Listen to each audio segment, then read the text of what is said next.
И кашлять тоже не надо. Вот в процессе концерта пару человек кашляло. Я чуть не потерял нить повествования.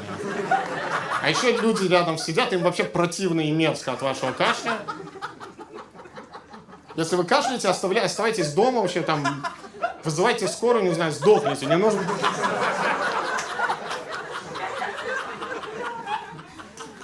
Короче, чат GPT пишет. И Драк очень живой и настоящий комик.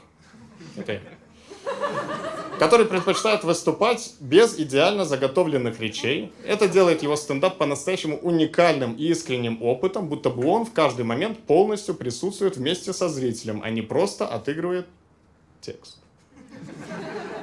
Такой подход можно сравнить с современным искусством. Это не я придумал, так написано.